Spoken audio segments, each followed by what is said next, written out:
Memorial Hospital Nutrition Series, Carbohydrates. So we often find that people have a tendency to go carb heavy. There are three types of macronutrients: carbs, protein, and fat. So why do we go so carb heavy? Well, people often find quantity more important than quality, and which group tends to be the cheapest? Carbs. Heart health is often associated with eating less protein and added fat. So what does that leave? Carbs.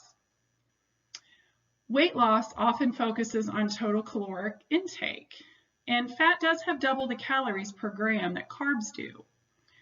So what do people choose because it's lower in calories? Carbs. So again, here's a list of carbohydrates. And we can see that many of the food groups are carbs, and single portions range from a tablespoon to a cup.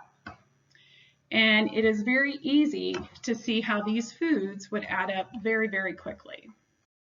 So let's start with our grains and starchy veggies.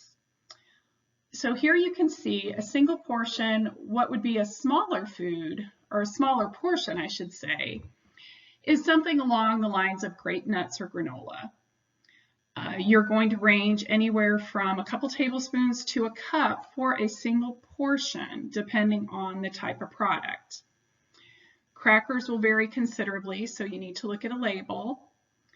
Starches like rice and pasta, a third of a cup is a single portion, whereas half of a cup for something along the lines of beans and potatoes, and then a slice or an ounce of bread or bread products.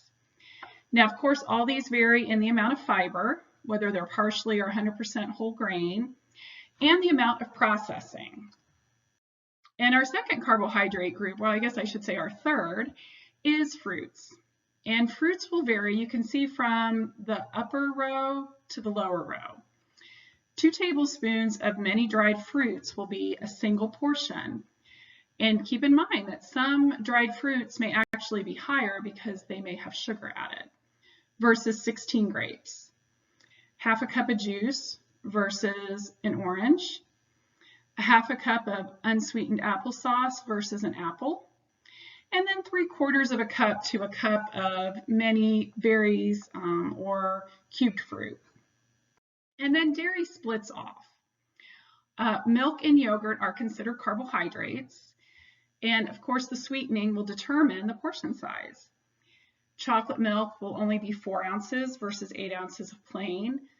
A sweetened yogurt will really vary, as will sugar-free pudding is not carbohydrate-free because it is made with milk, which is a carbohydrate. But it depends on if an artificial sweetener was used versus sugar. And then, of course, our added sugars. 3 to 4 teaspoons of sugars or syrup is considered a carb portion. 2 Oreo cookies, 5 Kisses, a 1/4 cup of sherbet, because again, sherbet is fat-free, versus ice cream will have more total calories because there's fat, protein, and carbs. But we are just looking at carb portions here. And there are many ways to find the sugars in food. You know, sometimes a teaspoon of sugar can make all the difference in just making that food taste a little bit better. But when it gets to a tablespoon or more, that adds up really quickly. So you really do have to be aware. And the new food labels do include how much added sugar is actually in a portion of a product on the label. Now remember, the sugar is part of the total carbohydrate. And you can see here that the 16 grams of added sugar would be a carb portion, which we'll get to in a minute. So labels can be a great tool. Let's look at this particular food label. 8 servings per container. And a serving size for this product is 2/3 of a cup. So 15 grams of total carbohydrate is considered a carb portion. So a portion and a serving are not always the same thing. Look down at the total carbohydrate, 37 grams. So there's basically 2.5 carbohydrate portions in the serving of this particular product. And we can also see that there's 10 grams of added sugars, and that sugar is part of the 37 grams of total carbohydrate, which is nice because the old food labels didn't always tell you how much sugar was actually natural versus added. So that is much clearer with the new food labels here recently.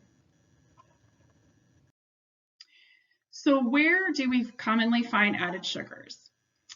In our sugary drinks, and that could be whether it's a flavored milk, an energy drink, soft drinks, the just amazing amount of coffee and tea options out there now, and juice and fruit drinks.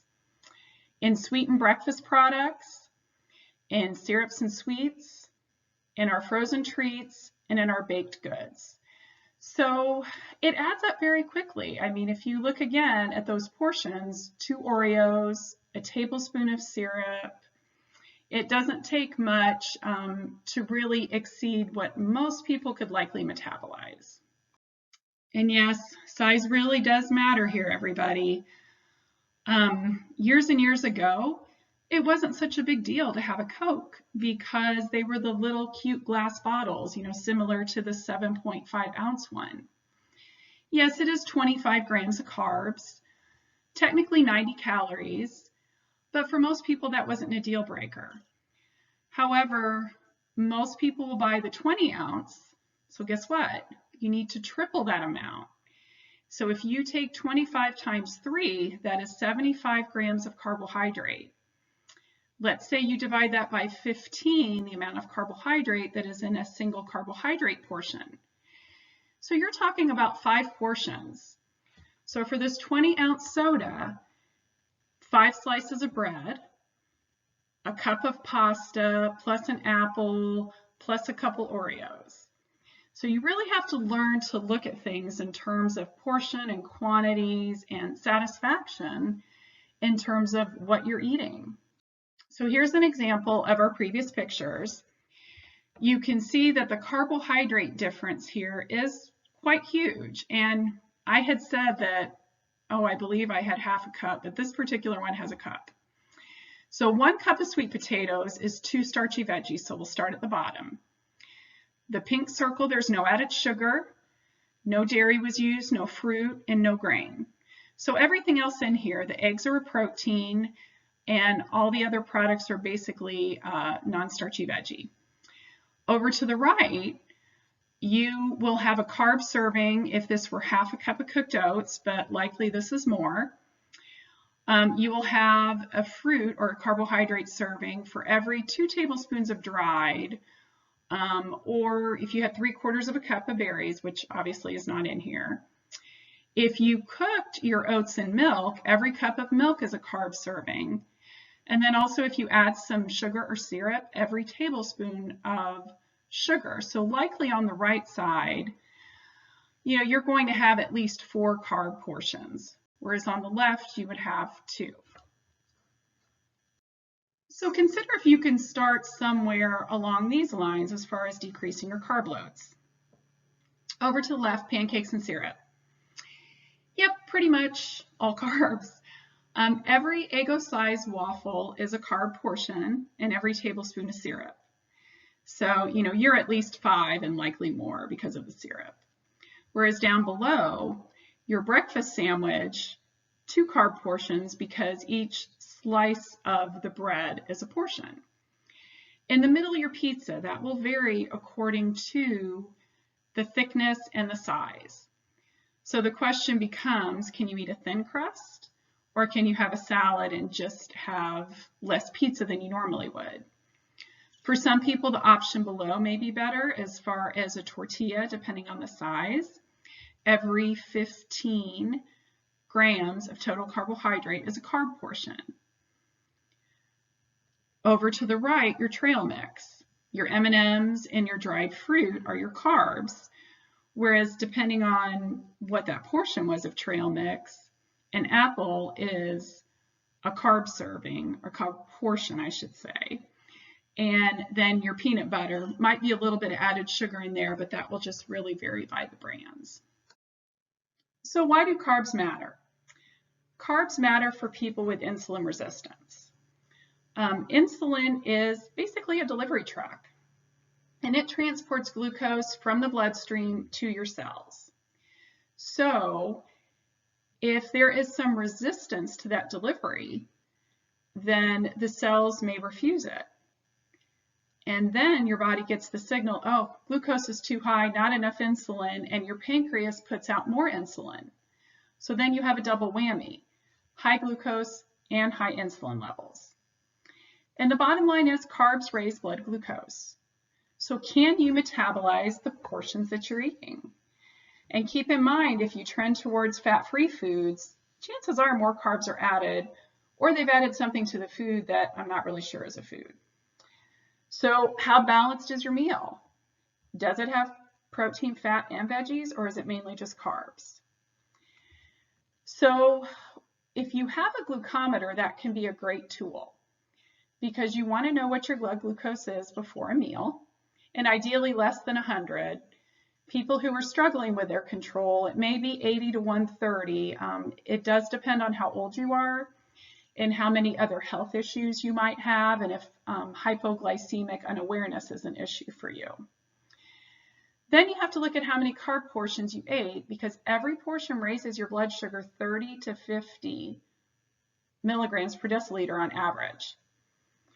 So then 2 hours later, was your body able to handle this glucose rush that you kind of gave it? Did your blood glucose come back down to where it was before you ate? And then before the next meal, is it coming back down to ideally less than 100? So insulin resistance can become a problem as people age, become less active, or start gaining weight. And muscle supports metabolism.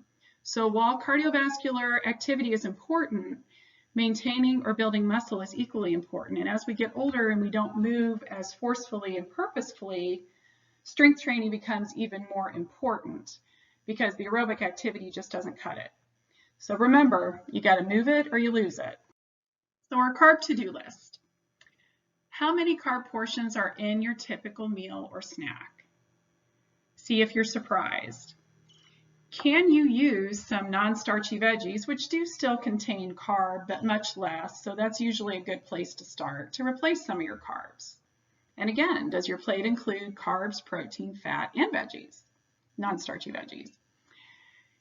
Plate your food and then guess how many carb portions. Measure.